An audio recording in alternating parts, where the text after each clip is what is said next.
Subscribe करें और bell दबाएं ताकि कोई खबर रह न जाए।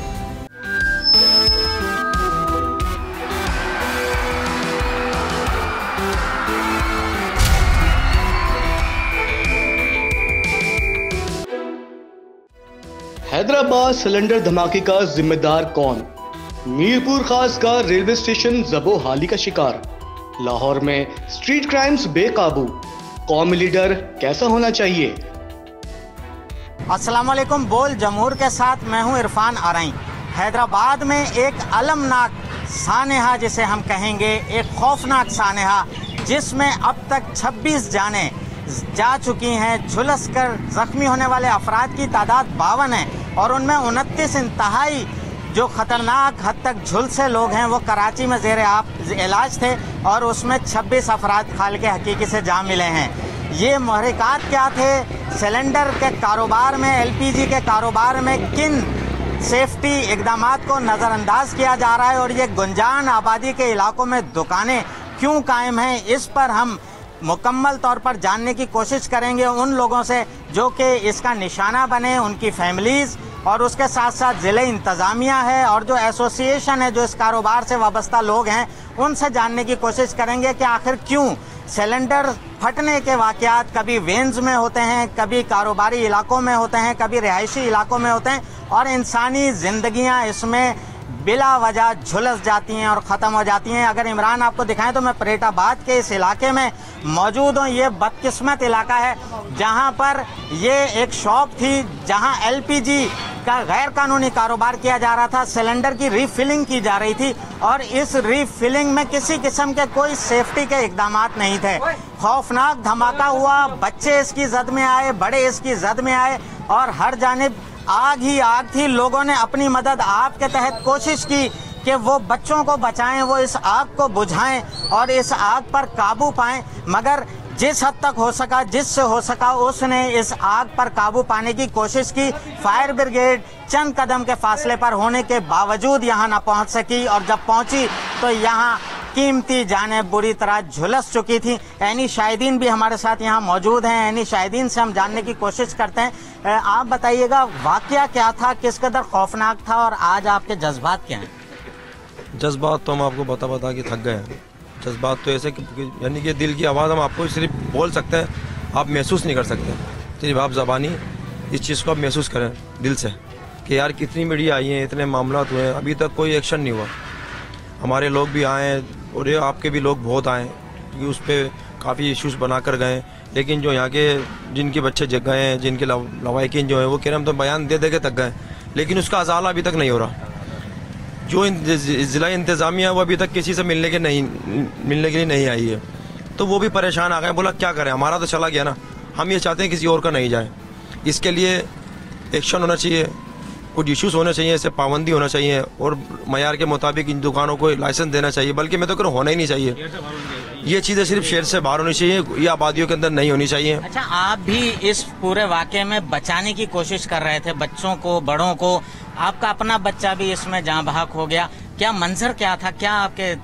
भाई वो मंजर अभी तक इलाके में तो मेरा बच्चा था, लेकिन जो इन्हें शाहिद थे उनसे भी ये माजरा, ये क्या नाम है, ये माजरा अभी तक अल्लाह पाक दोबारा नहीं दिखाया किसी को। लोगों ने अपनी आंखों से देखा है क्योंकि मैं दूसरों की मदद कर रहा था मेरी गली के अंदर मेरी सामने, इस दुकान के सामने गली में मेरा घर है, लेकिन मेरा बच्चा इतना चिल्ला रहा था और वो मीडिया पे भी आई है, लोगों ने देखा भी मेरे पापा को बुला दो, मेरे पापा को बुला दो, लेकिन यहाँ के लोग कुछ ऐसे थे जो देख रहे थे, उसको लेके नहीं भागे। मेरा बच्चा इतना लंबा चक्कर करके गली के अंदर पीछे गली घूमकर मेरे पास आया, मेरी वाइफ के गले से चिपक गया। वो मंजर ऐसा था कि बंदा बता नहीं सकता कि मैं सब कुछ छोड़ के फिर अपने बच्चों को लेके भागा। मैं दूसरों के बच्चों को बचा रहा था, मेरे बच्चों को बचाने वाला नहीं था। मैं हॉस्पिटल मेरे बच्चों को लेके भागा, लेकिन वहाँ कुछ मामला ऐसे थे, इश्यूज थे बहुत सारे तिब्बी इमदाद के, कि वहाँ कुछ अमला मौजूद नहीं था। इतने बड़े हॉस्पिटल हैं, इतना बड़ा बजट आता है, लेकिन वो पता नहीं कहाँ लगता है, ये अल्लाह जानता है बस कहाँ जा रहा है। लेकिन हम तो यही करेंगे, अल्लाह इनको हिदायत दे, इस्तकामत दे कि जैसे कल भी धमाका हुआ है, उनको भी कराची भिजाया गया। अगर देखो दूसरा वाक़या हुआ है, लेकिन कोई ऐसा इमदादी काम नहीं था कि वो वहाँ उसको ट्रीटमेंट कर सके। सिर्फ हमारी बातें रह गई हैं, सिर्फ दावे रह गए, लेकिन प्रॉपर काम की तरफ हम जा नहीं रहे हैं। बिल्कुल एक इस कदर खौफनाक वाकया कि उसको बयान करना मुश्किल है। तकरीबन भाईजान सिलेंडर की दुकानें अभी भी चल रही हैं, पुलिस भत्ता भी ले रही है, हर जगह सिलेंडर है। आप ठेले पे जाओ, प्लेटाबाद से आप मेमन तक चले जाओ, सिलेंडर चल रहे हैं। ये सिलेंडर कहाँ से आ रहे हैं? कोई जवाब देने वाला है या नहीं है? भाई असल में माजिरों के बच्चे हैं, इनका कोई अलीस वारिस नहीं है अल्लाह के अलावा। बस बात यह है। मैं हर दिल जो इस वक्त रो रहा है, एक लाशें उठा कर यहाँ के जो मकीन है वो थक चुके हैं। सुपुर्दे खाक करने के रोजाना जो है वो नमाज जनाजा अदा की जा रही हैं। पूरा इलाका इस वक्त अफसुर्दा है, अपने बच्चों को, अपने बड़ों को याद करके आंसू खुश्क हो चुके हैं। रोने वालों का एहतजाज है और एक ही मुतालबा है कि जो जिम्मेदारान हैं, जो इदारे इसमें जिम्मेदार थे, जो ये दुकानें जिन इदारों की जिम्मेदारी बनती हैं, उनके खिलाफ कार्रवाई का मुतालबा है। ये एक मुतालबा है और इस मुतालबे पर अभी तक हमें इंतजामिया हो, हुकूमत हो, कहीं भी एक्शन होता नजर नहीं आया है। सिर्फ लफ्जी जमा खर्च इस्तेमाल किया जा रहा है। जिम्मेदार इदारा कौन है उसका तयन करना हुकूमती जिम्मेदारी है, मगर किसी किस्म की तहकीकात हमें नजर नहीं आ रही है। हम चलते हैं डिप्टी कमिश्नर हैदराबाद के पास, उनसे जानते हैं कि आखिर ये किसकी जिम्मेदारी थी, जिस जिम्मेदारी में कोताही की गई और यहाँ पर 26 से ज़ायद जाने जो हैं वो इस वक्त खालिक हकीकी से जा मिली हैं और 29 अफराद में से 3 अफराद अभी भी इंतहाई सीरियस हैं कराची के अस्पतालों में। आए चलते हैं और उनसे बात करते हैं। जी हम पहुँचे हैं सानिया परेटाबाद से, यहाँ डिप्टी कमिश्नर जैनुल आबदीन साहब के ऑफिस। हम इनसे जानते हैं कि एज ए डिप्टी कमिश्नर इन्होंने इस सानहे के बाद क्या इकदाम किए हैं और किस तरीके से इस सानहे में मुलविस अफराद को जो है वो तहकीकात में लाया जा रहा है। आए चलते हैं डिप्टी कमिश्नर से जानने की कोशिश करते हैं कि ये जो सानिया है इसके जिम्मेदारान कौन हैं। आए। बिस्मिल्लाहिर्रहमानिर्रहीम। जी जैसे कि आपको पता है कि परेटाबाद का सानिया एक क़यामत बरपा सानिया था हम सब के लिए और उसका इमोशनल और उसका साइकोलॉजिकल इम्पैक्ट लगता है बहुत अरसे तक हमारी ज़िंदगियों में रहेगा। जहाँ तक ज़िम्मेदारी का तयन करने की बात है तो मैं काफ़ी जगहों पे ये कह चुका हूँ, फिर से the cost of repeating my self ये बात मैं आपको कहना चाहूँगा कि इसमें मल्टीपल कसूरवार हैं और हम इसकी जॉइंटली रिस्पॉन्सिबिलिटी ओन करनी चाहिए। लेकिन शुरू होता है ये मामला कि हमें गैस का बहरान है, एलपीजी एक नेसेसिटी बन गया। अगर आपको रात के वक्त खाना बनाना है उन इलाकों में जिसमें गैस की सप्लाई नहीं है तो उनके लिए पूरा गुजर बसर एलपीजी पे होता है। तो एक स्कैसिटी है जो इस रिसोर्स की है जो हमारे लिए सबसे बड़ा इशू है। नंबर 2 ये है कि लोगों को अपना तहफ़्फ़ुज़ खुद करने का भी एक समझ होनी चाहिए। घरों के अंदर एलपीजी का कारोबार करना ये एक नहायती मतलब गैर कानूनी, गैर अखलाकी और गैर जिम्मेदारी वाली हरकत है। मैंने अहले इलाका मकीन से पूछा कि जी क्यों आप होने दे रहे थे ये काम, तो उन्होंने यही बात कही कि हमें गैस की नीड भी है एंड हमने कभी इस तरह का सानिया ना देखा है, ना होते हुए हमने सुना भी है इवन इसको। तो ज़ाहिर बात है उनकी रिलक्टेंस ही, उनकी भी एक आप कह सकते हैं कि नेग्लिजेंस थी इस मामले में, खुसूसन मकान मालिक की जिसने ना लाइसेंस देखा, ना सेफ्टी प्रोटोकॉल्स देखे और इस तरीके से बस किराए की मद में अपने घर को और अपने पूरे मोहल्ले को एक्सपोज कर दिया। जैसे परेटाबाद का सानिया था, ये एक ऐसे कंजस्टेड इलाके, हाईली पॉपुलर इलाके में दुकान वाक़ई थी जिसमें हमें एटलीस्ट निशानदेही होती तो हम ज़रूर एक्शन लेते, जिसे हम लेते भी आए। लेकिन इस तरह की मशरूम ग्रोथ अब सोसाइटी में हद से ज़्यादा बढ़ गई है। हमें शुरू में जब हमने कार्रवाई स्टार्ट की तो 60 दुकानों की लिस्ट थी, लेकिन जब फील्ड्स पे हम काम 3 दिन मुकम्मल करके आए तो 103 दुकानें में मिली जो इस तरीके से डेंसली पॉपुलेटेड रेजिडेंशियल इलाके में ऑपरेट कर रही हैं। हमने अपनी जो पॉलिसी अभी डिवाइस की है या हमारा एक्शन प्लान है वो 3 फेजेस पे मुश्तमिल है। पहले फेज़ में हमने तमाम दुकानें सील की, ह्यू एंड क्राई हो गई कि जी ये दुकानें जल्दी जल्दी सील गई, अंदर लीकेजेस हैं। हमने फ़ेज़ 2 पे प्रिपेयर किया जिसमें हमने दोबारा 103 दुकानों की ओपनिंग की, इनकी सील खोल के हमने इनका एक एक सिलेंडर चेक किया, हमने डीकेंटिंग मशीन को डिस्कनेक्ट करवाया कि पीछे सील लगी हुई है, कि आगे से सील लगी हुई है, पीछे से कोई बंदा आके शॉप को ऑपरेट तो नहीं करा, जैसे आपने रिपोर्ट भी की थी कि 2 से 3 दुकानें 250 सिलेंडर रख के पीछे से इस तरीके से सेल कर रही है इलीगली। तो फ़ेज़ 2 यही था कि सील खोल के उनकी मशीनरी को डिस्कनेक्ट किया जाए कि ये एटलीस्ट रीफिलिंग का प्रोसेस बंद हो जाए। लाइक आई सेड कि ये बहुत बड़ी तकलीफ से गुजर रहे हैं। एक पर्टिकुलर फैमिली है जीशान साहब की, उनमें उनके 3 बच्चे अल्लाह को प्यारे हो चुके हैं। तो we realize this on a humanitarian basis कि इन लोगों को अभी जितनी भी मदद की जाए कम है, और मैं अपील करूँगा आपके फोरम से भी कि जितने लोग आगे बढ़ें, इनका साथ दें, इनका सहारा बने। जी परेटाबाद सानहे में सबसे ज़्यादा जो इस वक्त तनकीद की जा रही है वो फायर ब्रिगेड है। और फायर ब्रिगेड की गाड़ी बर वक्त ना पहुंचने और हिफाजती आलात, आग बुझाने के आलात ना होने की शिकायत जो है वो मुतासरीन कर रहे हैं। हम मौजूद हैं, ये निश्तराबाद फायर स्टेशन है, यहाँ पर इस वक्त तो एक गाड़ी मौजूद है मगर उस वक्त ये बंद था और बताया जा रहा है कि फकीर का पुर फायर ब्रिगेड स्टेशन से जो है वो गाड़ी यहाँ पहुँची थी। तो ये कितनी गाड़ियाँ हैं इस वक्त और यहाँ पर आप लोगों की गाड़ी कब आई है? ये गाड़ी उसी दिन आई है जिस दिन आग लगी थी ना, उसी दिन आई है। ये फकीर के पेड़ से ये गाड़ी, फकीर के पेड़ की गाड़ी है। ये गाड़ी यहाँ आई है फकीर के पेड़। यहाँ की गाड़ी कहाँ है? यहाँ की गाड़ी तो वो खराब थी ना, वो वर्कशॉप में काम हो रहा है उस गाड़ी का। अच्छा, तो जी। कब से खराब है? वो गाड़ी थी हमारी कोई तकरीबन ये टाउन बनने के बाद जो है ना तकरीबन 3-3.5 महीने से वो गाड़ी खराब थी। उसकी यूकेम की पट्टियां गल गई थी, अंदर के केबिन उसके गले हुए थे, वो काम के लिए वहाँ खड़ी हुई थी, लेकिन ठेकेदार कोई था नहीं काम करने वाला। आबादी कितनी है? आबादी 6 लाख के करीब होगी 6 तकरीबन। लाख पर कितने फायरमैन होते हैं? ये फायरमैन हम यहाँ पर है 5 फायरमैन है, एक ड्राइवर है, एक इंचार्ज है। अच्छा, ये सूरत हाल है। ये फायर ब्रिगेड स्टेशन जो है इसकी सूरत हाल आप ये देखें कि 6 लाख की आबादी है, जो कि ये बता रहे हैं, मगर तकरीबन 8 से 9 लाख की आबादी का ये इलाका है। ये एक गाड़ी जो है यहाँ रखी गई है, एम्बुलेंसेज यहाँ नहीं है। ये ऐसी आबादी है कि गलियाँ हैं और बहुत ही छोटी गलियाँ हैं जहाँ पर दाखिल होना बड़ी गाड़ी के लिए इंतहाई मुश्किल है। तो 2 फायरमैन हो, 4 फायरमैन हो, उनके लिए बड़ी आग पर काबू पाना भी मुश्किल है। सिर्फ पानी है इनके पास, कोई ऐसा जदीद केमिकल नहीं है जिससे पेट्रोल और गैस की आग पर फौरी काबू पाया जा सके और वहाँ मौजूद जो लोग हैं उनकी जिंदगियों को बचाया जाए। आए हम चलते हैं परेटाबाद के उस मुतासरा इलाके में जहाँ माएँ रो रही हैं अपने लालों को याद करके और वो दिन रात एक ही दुआ कर रही हैं और मुतालबा कर रही हैं कि गिरफ्तार किया जाए उन जिम्मेदारों को जो इन गलतियों के जिम्मेदार हैं और जिनकी ये जिम्मेदारी थी कि वो आवाम को तहफ़्फ़ुज़ मुहैया करें। आखिरी जो गुफ्तगू आपकी उसके साथ की जी में वो क्या? वो यही थी, मम्मा रो मत, परेशान नहीं हो, मैं ठीक हूँ। और बज़ाहिर वो लग भी रहा था लेकिन वो ठीक नहीं था बिल्कुल भी। उसकी सांसें इतनी स्लो स्लो ख़त्म हो रही थी, बहुत अजियत में था मेरा बेटा। कराची आप गई थी? जी, मैं साथ गई थी कराची। क्या सोचा? वह यही थी जो मैं बता रही हूँ आपको, उसको पानी की तड़प थी कि बार बार पानी दो। उसे वो बोल रहा था बस मम्मा मैं ठीक हो जाऊंगा, आप परेशान नहीं हो, मुझे दिलासा दे रहा था। वो रो नहीं रहा था, मैं रो रही थी कि मम्मा आप क्यों रो रही हो। आप क्या कर रहे हो? इंसाफ चाहती हूँ, मैं इंसाफ चाहती हूँ। ये एक मैं नहीं, ये सारी माएँ चाहती हूँ ये इंसाफ, क्योंकि जो हमारी कैफियत है वो हम जानते हैं, जो हमारे दिलों पे गुजर रही है ये कोई नहीं समझ सकता, ये सिर्फ हम ही समझ सकते हैं। बाकी आएंगे फोटो सेशन करवा के झूठी मूठी तसल्लियां भी देंगे ये लोग, हमें इनकी किसी चीज से कोई फर्क नहीं पड़ता। हमारे लाल वापस नहीं आ सकते इनकी तसल्लियों से, या इनकी कोई मुआवजा देने से कोई कुछ नहीं हो सकता।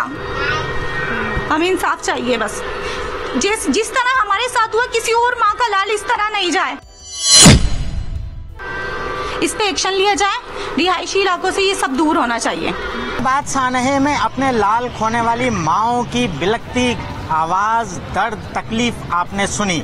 इस वक्त हम पहुंचे हैं एलपीजी गैस डिस्ट्रीब्यूशन एसोसिएशन के अहदेदारों के पास। नवाब खान हमारे साथ मौजूद हैं, दीगर अहदेदार हैं। आप बताइएगा कि शहर में एलपीजी का कारोबार इस हद तक बढ़ गया है, कितनी दुकानें हैं, क्या सूरत हाल है? इस टाइम एलपीजी की सिर्फ सिटी और लतीफ़ाबाद में हमारे एसोसिएशन के जो रजिस्टर्ड मेंबरान हैं वो तकरीबन 151 हैं। वैसे जिन्होंने बगैर इजाज़त के एसोसिएशन की दुकानें खोली हैं वो तकरीबन 200 से ज़्यादा हैं। और हमें साने परेटाबाद पर बेहद अफसोस है, और साने परेटाबाद हो या मेरे मुल्क का कोई भी हिस्सा हो, हमारे लिए वो सब हमारे बच्चे हैं और बच्चे सबके अजीज़ हैं। अच्छा, आपने कहा गैर कानूनी तौर पर खुली दुकानें, इन दुकानों को रोकने का जिम्मेदार कौन है?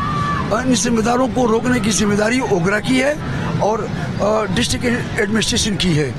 लेकिन हमने हमेशा डिस्ट्रिक्ट एडमिनिस्ट्रेशन के साथ, ओगरा के साथ LPG के कवानीन के मुताबिक हमेशा कोशिश मिलकर काम करने की कोशिश की है और इंशाल्लाह आइंदा भी हम डिस्ट्रिक्ट एडमिनिस्ट्रेशन के साथ ओगरा के साथ मिलकर काम करने का आज़म रखते हैं। कितनी गैस इस वक्त LPG के शहर में फरोख्त हो रही है और इसको महफूज बनाने का आपके जहन में तरीकाकार क्या है?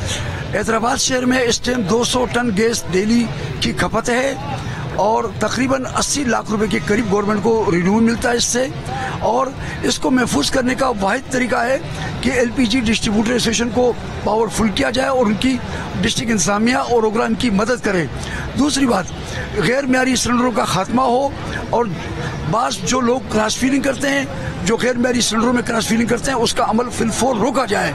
हम चलते हैं आगे और इन हालात को देखते हैं और कोशिश करते हैं कि आपको दिखाएं कि सिविल हॉस्पिटल में जब जलने वाले लोग पहुंचे तो वहां कंडीशन क्या थी और उनको वहां पर बरवक्त तिब्बी इमदाद क्यों न दी गई। आए चलते हैं। Medical superintendent civil hospital Ejaz Abbasi sahab के साथ मौजूद हैं। हम उनसे जानते हैं कि वाकया क्या हुआ और किस तरीके से तिब्बी इमदाद दी गई। एजाज साहब, क्या वाकया हुआ और किस तरह तिब्बी इमदाद आप लोगों ने मुहैया की, कितनी जल्दी क्विक एक्शन हुआ? जी बिल्कुल, ये बहुत बड़ा सानिया था और बहुत बड़ी लेवल पे सिलेंडर्स फटे थे जिसमें बहुत ज़्यादा नुकसान हुए हैं लोगों के। जैसे ये पेशेंट्स आए और ये इतनी ज़्यादा तादाद में पेशेंट्स थे, तकरीबन कोई 60 के करीब थे और उनके हर पेशेंट के साथ 8-8, 10-10 लोग थे। आप अगर उस टाइम पे मौजूद होते तो आप अंदर आ नहीं सकते थे, इतनी रश थी उस जगह पे। मगर हमारे डॉक्टरों ने और जो अमला था हमारा, उन्होंने माशाल्लाह बड़ी अच्छे तरीके से सबको डील किया। और उसमें से जो बहुत ज़्यादा सीरियस थे पेशेंट्स, हमारा एक क्राइटेरिया होता है कि परसेंटेज हम निकालते हैं कि इतनी % बॉडी की अगर झुलसी हुई है, उसमें जली हुई है, तो फिर उसके लिए मस्ट होता है कि उसके लिए बर्न्स ICU में रखने होते हैं। लवाहिकीन कहते हैं कि जब वो बच्चों को लेकर आए, बड़ों को लेकर आए, अद्वियात नहीं थी, स्टोर से अद्वियात खरीदी गई, उसके अलावा AC बंद थे। तो ये सारा जो प्रोसेस, आपकी इस नॉलेज में कोई बात आई? जी ऐसी कोई बात नहीं थी, ऐसी कोई बात नहीं है। और सबको ट्रीटमेंट दी गई, सबको हर चीज़ यहाँ से प्रोवाइड की गई थी। अगर कोई ऐसी बात है तो वो मुझे नहीं बताई गई और न ही कोई मेरे इल्म में है और ऐसी कोई बात है नहीं कि हमारे पास कोई चीज़ की किसी की कमी थी। जी, आपने गुफ्तगू सुनी। मेडिकल सुपरिटेंडेंट एजाज अब्बासी साहब कहते हैं कि बर वक्त तमाम जो झुलस कर आने वाले अफराद थे उनको तिब्बी इमदाद दी गई। डॉक्टर्स ने अपना काम भरपूर तरीके से किया। ताहम दूसरी जानिब जो लवाहिकीन हैं उनका ये शिकवा है कि तिब्बी इमदाद नहीं मिली। ये अब्दुल हादी की कब्र है, ये अब्दी नींद यहाँ सो रहा है। मगर एक ही बात इनके अहले खाना की जुबान पर है कि ये ऐसे बच्चे जो कि इस हादसे में जाँ बहक हो गए और 26 अफराद की लाशें अब तक फरीदाबाद उठा चुका है, वो किसके हाथ पर अपना लहू तलाश करे और कौन वो लोग हैं जो इन जिम्मेदारान का तयन करेंगे और उन जिम्मेदारान को सजा होगी ताकि आइंदा ऐसे वाकयात ना हो सकें।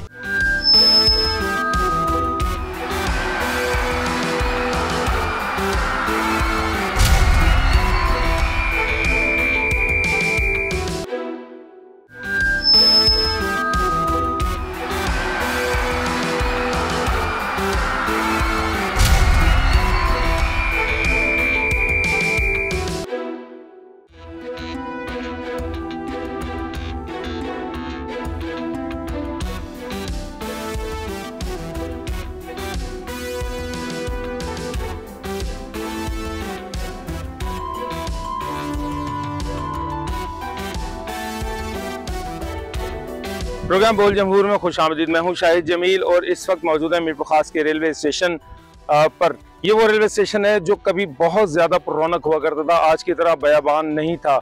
यहाँ से मीरपुर खास और हैदराबाद के लिए 20 से ज़्यादा ट्रेनों की कम आमदोरफ्त हुआ करती थी और यहाँ से 2 ट्रेनें कराची के लिए भी चला करती थी। 17 साल कबल जब मोहतरमा बेनज़ीर भुट्टो की शहादत हुई तो उसके बाद से वक्तन फ़वक्तन तमाम तर ट्रेनें मुअत्तल कर दी गई। लेकिन मीरपुर खास की आवाम और सियासी समाजी जमातों की जानिब से जब बहुत ज़्यादा एहतजाज किए गए तो मीरपुर खास से कराची के लिए जो शाह लतीफ़ एक्सप्रेस थी और मेहरान एक्सप्रेस थी उन्हें बहाल कर दिया गया। मैं आपको इस हवाले से बताता चलूँ कि 25 साल कबल मीरपुर खास से नवाबशाह का जो ट्रैक था जिसे मीटर गेज भी कहा जाता था, वहाँ पर स्टीम इंजन चला करता था और यहाँ से सवारियाँ नवाबशाह भी ले जाया करती थी। लेकिन 25 साल कबल ये भी जो ट्रैक है बंद कर दिया गया। इसी तरह मीरपुर खास से इंडिया के लिए भी ट्रेन चलती थी जो कराची से बरास्ता मीरपुर खास इंडिया जाती थी, जिसे थर एक्सप्रेस भी कहा जाता था, वो भी किसी वजूहात की बिना पर बंद कर दी गई। तो इस तरह मीरपुर खास का जो ये रेलवे स्टेशन है बिल्कुल वीरान होकर रह गया। अब एक ट्रेन जो मीरपुर खास से हैदराबाद के लिए, जबकि 2 ट्रेनें मीरपुर खास से कराची के लिए चलती हैं।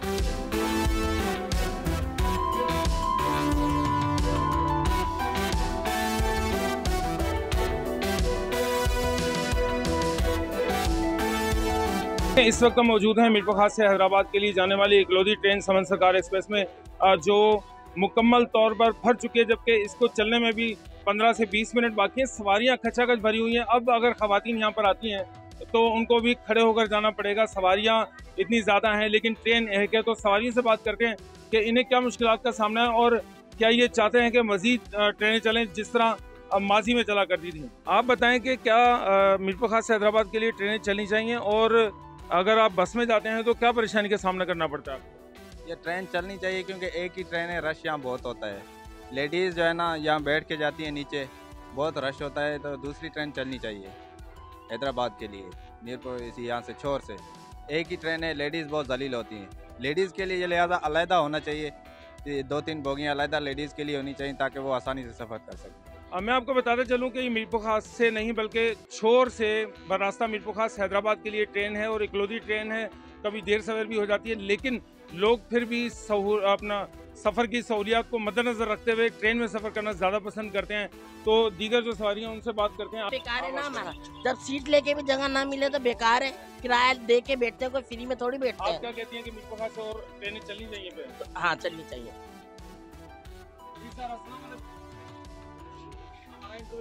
चलें जी, ये एक और मुसाफिर हैं जो चाहते हैं बात करना।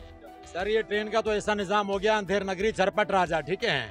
यहाँ के ST, TT, BT जितने भी हैं, जिसने 100 दिया जेब में रख लिए, जिसने 200 दिए जेब में रख लिए, कोई पूछने वाला नहीं। अंधेर नगरी है।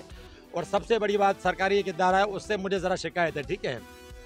सो वो ये क्या करते हैं, वो अपनी बड़ी बड़ी पेटियाँ रख लेते हैं, चीज़ें रख लेते हैं और बाद में किसी को जगह नहीं देते हैं।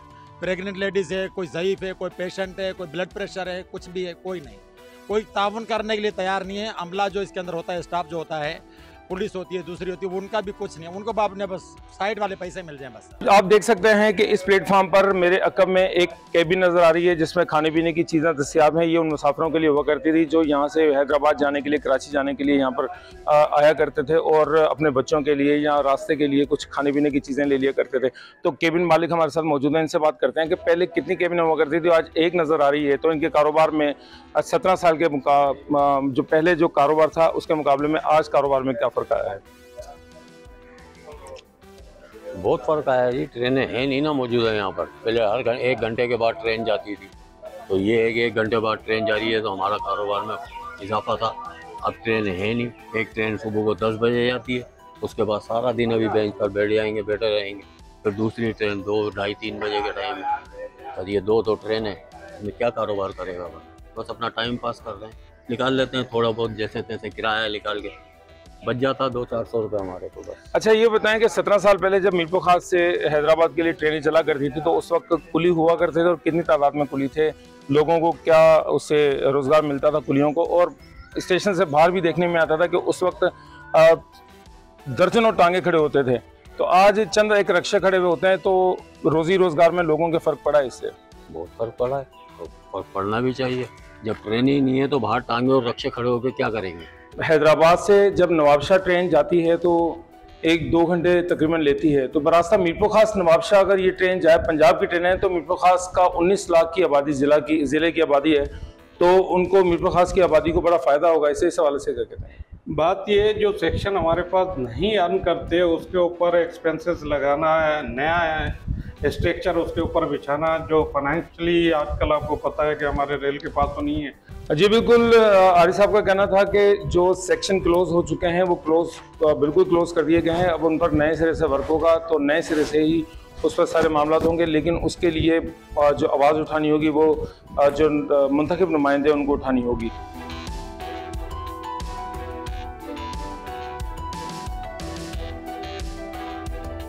देखिए, प्रोग्राम बोल जमहूर के साथ मैं हूं ताबिश भट्ट और आज का हमारा टॉपिक है लाहौर में जो स्ट्रीट क्राइम है वो दिन ब दिन बढ़ता जा रहा है।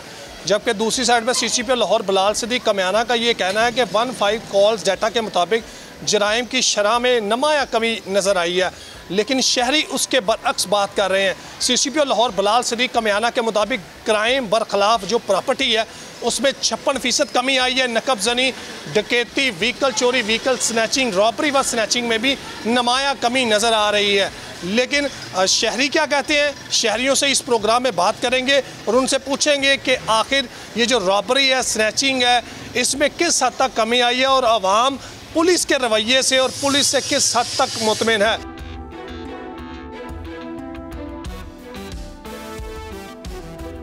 शहरी मेरे साथ मौजूद हैं जो रिक्शा चलाते हैं, उनसे पूछते हैं कि आखिर लाहौर में स्ट्रीट क्राइम में किस हद तक कमी हुई है। मुझे बताएं, डकैती, चोरी, राहजनी, मोबाइल स्नैचिंग में आप समझते हैं लाहौर में कमी हुई है? नहीं सर, जो हालात है दिन ब दिन चोर बढ़ते जा रहे हैं, समझ आई ना।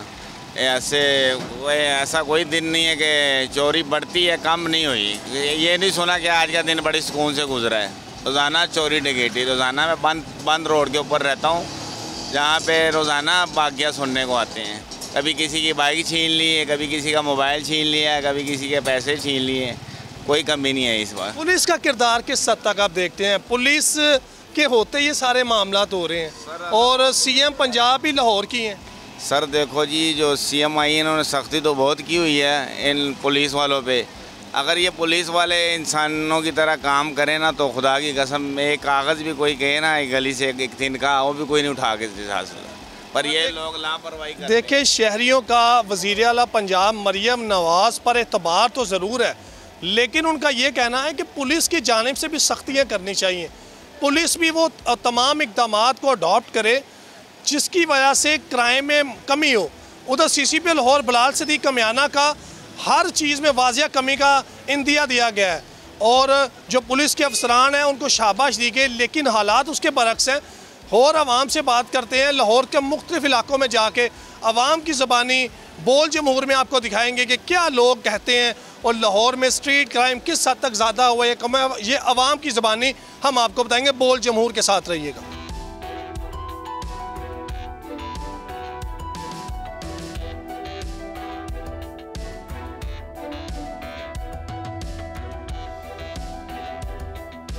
एक नान भाई है, उनसे बात करते हैं। मुझे बताइएगा, लाहौर में स्ट्रीट क्राइम में किस हद तक आप कमी देखते हैं या इजाफा देखते हैं? अपने आप को सेफ फील करते हैं? सर क्या बताएं आपको, जब भी कोई वादा होता है इधर पुलिस वाले तो पहुंचते ही नहीं है ना हमारे पास, बड़ा मसला बन जाता है इधर। CCPO लाहौर कहते हैं कि जी स्ट्रीट क्राइम में बड़ी कमी आई है, नकबजनी में कमी आई है, मोबाइल स्नैचिंग में बड़ी कमी आई है, तो क्या उनका दावा झूठ है? सर मेरा मोबाइल है, पिछले दिन जो चोरी हुआ है, लेकिन मैं थे थाने रिपोर्ट भी कराई है, नहीं मिला मेरा मोबाइल। हाँ जी। देखिए, अवाम का ये जो शिकवा है ये हक बजानिब है कि मोबाइल जब छीना जाता है पुलिस मौके पर FIR ज़रूर कर देती है, लेकिन 1 से 2 माह बाद जो है उसे दफ्तर दाखिल कर देती है, मतलब उस FIR को ख़त्म कर दिया जाता है। मोस्टली ये चीज़ें देखी गई हैं। और शहरियों से ही बात करते, जैसे इस शहरी ने भी कहा कि जो मेरा मोबाइल है वो चोरी हुआ लेकिन उसके बाद मिला नहीं।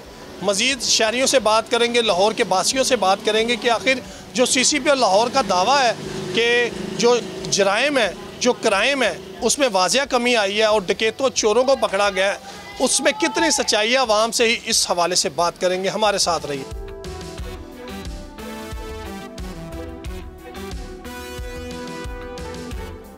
मैं इस वक्त DIG ऑपरेशन फैसल कामरान के साथ मौजूद हूँ। 3 रोज़ पहले CCPO लाहौर ने प्रेस कॉन्फ्रेंस की थी कि 15 की कॉल का जो रिकॉर्ड है 50% जो है वो जराइम में कमी आई है, 56 60 रॉबरी।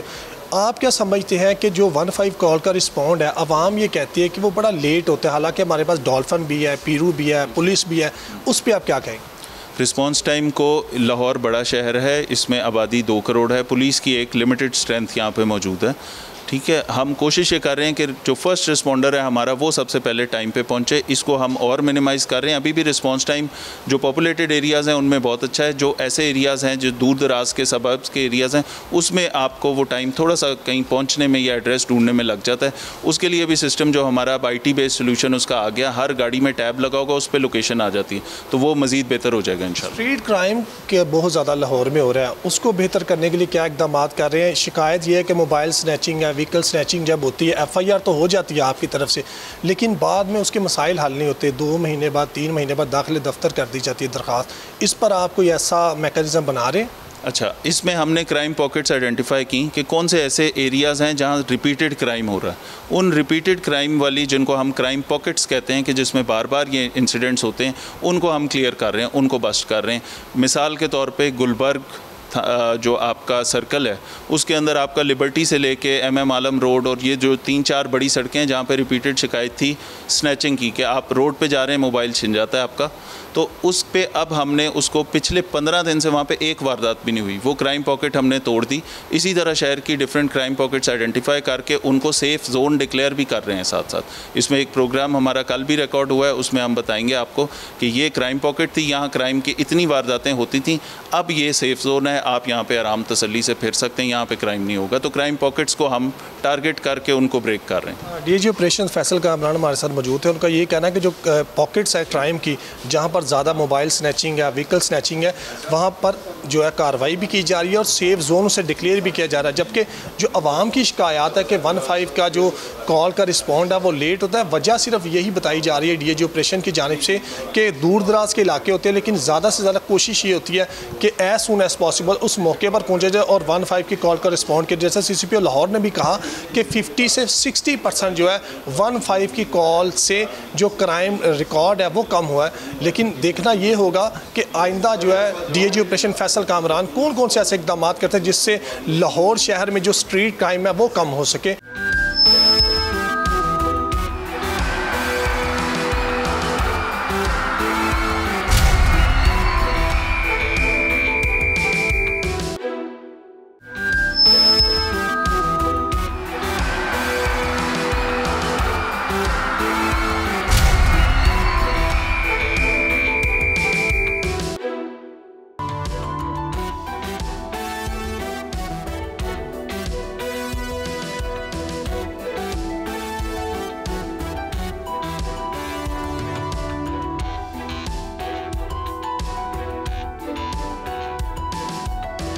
अस्सलामुअलैकुम। प्रोग्राम बोल जमहूर के साथ मैं हूं महपारा जमान। आज के प्रोग्राम में हम बात करेंगे लीडर्स की क्वालिटीज़ के हवाले से। दुनिया में बहुत से रहनुमा ऐसे गुजरे हैं जिन्होंने हमेशा आवाम की मफादात के लिए सियासत की और लोग आज भी उन्हें याद करते हैं। किसी भी हुकूमत का अहम जो रुकन होता है वो उसका वज़ीर आज़म होता है। हम पाकिस्तान की आवाम में आज जाएंगे, उनसे जानेंगे कि पाकिस्तान के लोग अपने लीडर में किस तरह की क्वालिटीज़ देखना चाहते हैं, वो क्या चाहते हैं कि उनका लीडर कैसा हो, वो मुनसिफ हो, वो करप्शन से पाक हो, या फिर उसकी शख्सियत उनके लिए ज़्यादा मैटर करती है। तो आइए मेरे साथ आवाम से ये सवाल करते हैं कि उनका लीडर कैसा होना चाहिए।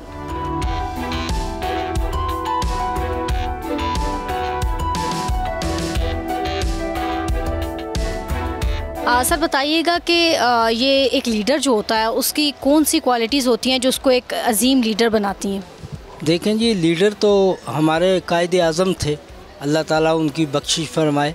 फिर उसके बाद भुट्टो आए, हाँ जी, ऐसे लीडर, उसके अलावा लीडर कोई नहीं आए आज तक। इस वक्त मैं यूथ के साथ मौजूद हूँ, आवाम में मौजूद हैं। इनसे जानेंगे कि ये अवामी लीडर किसको समझते हैं, इनके मुताबिक आवाम का जो लीडर है उसमें क्या क्वालिटीज़ होनी चाहिए। देखिए, लीडर जो है वो क्योंकि पूरी कौम को आगे लेके चलता है, लीड कर रहा होता है, तो उसमें ज़ाहिर सी बात है एक ऐसी क्वालिटीज़ होती हैं जो आम पब्लिक में नहीं होती, तभी वो आगे आता है।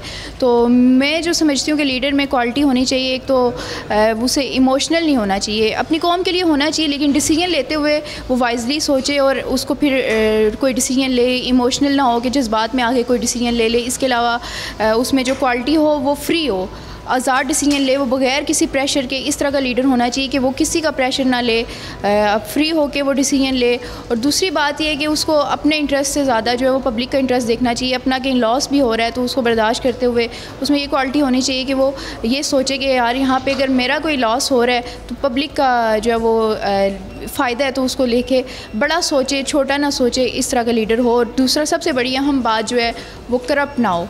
करप्ट लीडर जो है वो शख्स कभी भी लीडर नहीं हो सकता। किरण बताइएगा कि एक जो लीडर होता है उसकी क्या क्वालिटीज़ होनी चाहिए, आपको कैसा लीडर इंस्पायर करता है? देखिए, एक लीडर के अंदर तो बेशुमार क्वालिटीज़ होनी चाहिए और होती भी हैं, और क्योंकि वो एक पूरी होल नेशन का रिप्रेजेंटेटिव होता है। तो मुझे जो स्पेशली इंस्पायर करते हैं, जो दबंग किस्म के लीडर होते हैं, बहादुर जिसे आप कह सकते हैं अपनी ज़ुबान में, करप्ट ना हों, अपनी टीम और अपनी कौम, अपनी नेशन के साथ लॉयल हो, और सबसे पहले उसके पास कोई गोल हो कि एक्चुअली में उसने करना क्या है। देखिए, जब आपके पास गोल नहीं होगी, मंजिल नहीं होगी, तो आप रास्ता कैसे आइडेंटिफाई करेंगे। जब आपके पास मंजिल होती है, गोल होता है, फिर आप उसके लिए अपने रास्ते तलाश करते हैं, अपनी एक टीम बनाते हैं, अवेयरनेस चलाते हैं। तो बहुत सारी ऐसी चीज़ें हैं जो एक लीडर के अंदर आप देख सकते हैं, और दुनिया में ऐसे बहुत सारे लीडर्स हैं जो आप देखते हैं कि आप उनको देख के कह सकते हैं कि यार ये लीडर जो है अपनी कौम, अपनी नेशन के साथ बहुत अच्छे हैं, या इनकी वजह से उनकी जो नेशंस हैं वो बहुत आगे हैं, उन्होंने तरक्की की है। लेकिन अनफॉर्चुनेटली अगर हम पाकिस्तान की बात करते हैं, आप इमरान खान का नाम तो ले सकते हैं, ठीक है कि वो दबंग लीडर तो हो सकते हैं, लेकिन किसी हद तक आप कह लें कि उन्हें यूथ उनके साथ है, यूथ उनके डे फर्स्ट उनके साथ थी, लेकिन कहीं ना कहीं जो आप कहते हैं कि आपने अपनी लोगों को डिलीवर करना होता है, वो उस तरीके से डिलीवर नहीं कर पाए।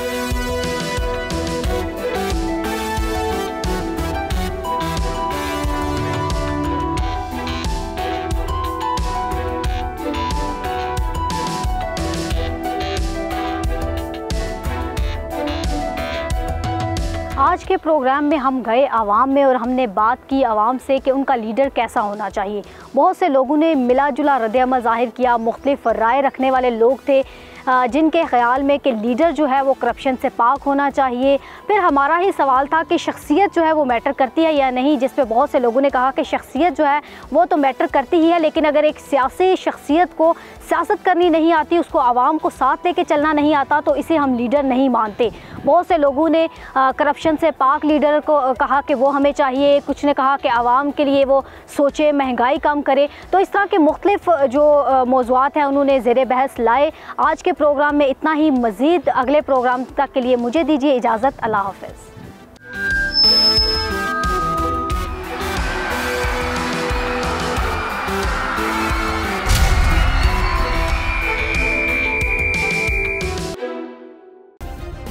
सब्सक्राइब करें और बेल दबाएं ताकि कोई खबर रह न जाए।